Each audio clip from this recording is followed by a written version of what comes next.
आप सभी प्रिय विद्यार्थियों का डीएस स्टडी क्लासेस में हार्दिक स्वागत है। आज मैं आप लोगों के लिए राजनीति विज्ञान से संबंधित महत्वपूर्ण प्रश्न लाया हूं, जो कि क्लास 12 के हैं। अध्याय 1 है शीत युद्ध का दौर, और ये सभी एनसीईआरटी सिलेबस पे आधारित हैं। इसके पूर्व मैंने आप लोगों के लिए एक छोटी वीडियो बनाई थी, शॉर्ट वीडियो बनाई थी। इसका पहला भाग बनाया था मैंने आप लोगों के लिए, लेकिन मैं दूसरा भाग आपको समझाने का प्रयास कर रहा हूँ अपनी ओर से। तो जो पहला प्रश्न है इसका कि महाशक्तियाँ छोटे देशों के साथ सैन्य गठबंधन क्यों रखती थी, कोई 3 कारण स्पष्ट कीजिए। तो मैं आपको सबसे पहले बताना चाहूँगा कि जो महाशक्तियाँ जो थी, द्वितीय विश्व युद्ध के बाद जो शीत युद्ध शुरू हुआ था, तो जो 2 महाशक्तियाँ उभर के सामने आई थी विश्व में, वो थी एक संयुक्त राज्य अमेरिका और दूसरा था सोवियत संघ। तो ये जो दोनों महाशक्तियाँ थी, ये छोटे देशों के साथ सैन्य गठबंधन रखने के इसके निम्न कारण थे। पहला कारण ये था कि महाशक्तियों के छोटे देशों के भू क्षेत्रों का प्रयोग करती थी। जो महाशक्तियाँ होती थी वो छोटे छोटे देशों के जो भू क्षेत्र थे वो उनका उपयोग करती थी। वे उन भू क्षेत्रों से सेना का संचालन करती थी, वहाँ से अपनी सेना का वो संचालन करती थी। दूसरा पॉइंट है कि महाशक्तियाँ छोटे देशों के महत्वपूर्ण संसाधनों जैसे कि तेल और खनिज का प्रयोग करके लाभ उठाती थी। तीसरा पॉइंट है आपका कि महाशक्तियाँ छोटे देशों में अपने सैनिक ठिकाने अड्डे स्थापित करती थी, ताकि वहाँ से वे एक दूसरे की जासूसी कर सकें। तो ये बहुत ही सिंपल आंसर इसका। आप इस आंसर को अगर आप एग्ज़ाम में लिखते हैं तो आपको पूरे मार्क्स मिलेंगे। इसी प्रकार से आपके लिए अगला प्रश्न है, छोटा सा आंसर है बिल्कुल, कि क्यूबा पक्षपात संकट कब उत्पन्न हुआ था। कब हुआ था? तो क्यूबा पक्षपात संकट सन 1962 में उत्पन्न हुआ था। बिल्कुल सिंपल सा आंसर है इसका, आप देख सकते हैं।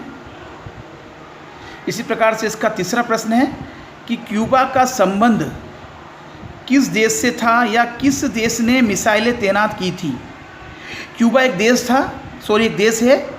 तो क्यूबा का जो संबंध था वो सोवियत संघ से था। जो 2 महाशक्तियाँ थी, एक संयुक्त राज्य अमेरिका और एक सोवियत संघ। तो क्यूबा देश का जो संबंध था वो सोवियत संघ से था, और सोवियत संघ के जो नेता थे निकिता क्रुश्चेव। आप देख सकते हैं कि निकिता क्रुश्चेव ने सन 1962 में क्यूबा में अमेरिका के विरुद्ध मिसाइलें तैनात की थी। इसी प्रकार से आपके लिए चौथा प्रश्न है, बहुत ही सिंपल आंसर है, इन सभी के सटीक आंसर हैं। भारत द्वारा गुट निरपेक्षता की नीति अपनाने के कारण लिखिए। यानी कि भारत ने गुट निरपेक्षता की नीति क्यों अपनाई थी।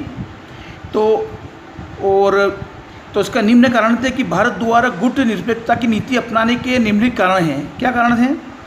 पहला यह कारण था शीत युद्ध से अलग रहना, किसी भी गुट में शामिल ना होना। यानी कि जब द्वितीय युद्ध के उपरांत जब शीत युद्ध शुरू हुआ था, तो विश्व जो 2 महाशक्तियों में बढ़ गया था। एक महाशक्ति थी संयुक्त राज्य अमेरिका और दूसरा सोवियत संघ था। लेकिन भारत ने अपनी नीति अपनाई और उसने किसी भी गुट में शामिल नहीं हुआ। इसलिए तीसरा इसका पॉइंट है, दूसरा विश्व शांति की इच्छा। भाई भारत की इच्छा थी कि वो विश्व शांति की इच्छा थी, इसलिए वो किसी भी गुट में शामिल नहीं हुआ। सैनिक गुटों से पृथक अलग रहना। इसका चौथा पॉइंट है कि भौगोलिक स्थिति की सुरक्षा हेतु। और पांचवा है स्वतंत्र विदेश नीति के संचालन की अभिलाषा थी। और चौथा कारण है आर्थिक कारण। ये सभी कारण जो है, इस कारण भारत ने गुट निरपेक्षता की नीति अपनाने के निम्न कारण थे भारत के लिए।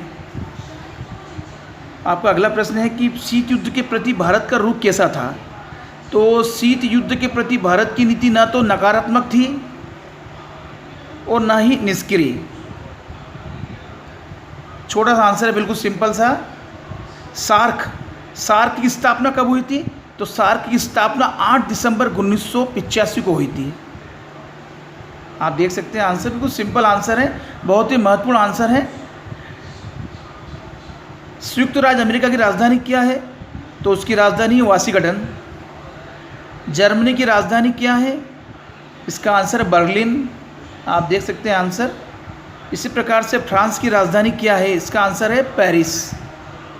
आप इजीली आंसर को देख सकते हैं, सभी आंसर्स को, इनको आप नोट कर सकते हैं। बहुत ही महत्वपूर्ण प्रश्न आप लोगों के लिए। इसके पूर्व मैंने आप लोगों के लिए एक छोटी शॉर्ट वीडियो डाली है, जो भी शीत युद्ध के दौर से संबंधित है। लास्ट प्रश्न आपका है, बहुत ही महत्वपूर्ण प्रश्न है कि क्यूबा का मिसाइल संकट को स्पष्ट कीजिए।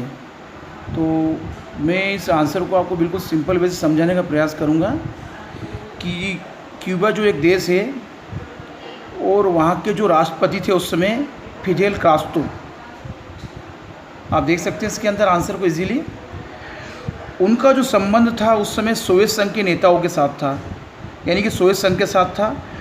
और अप्रैल 1961 की बात है।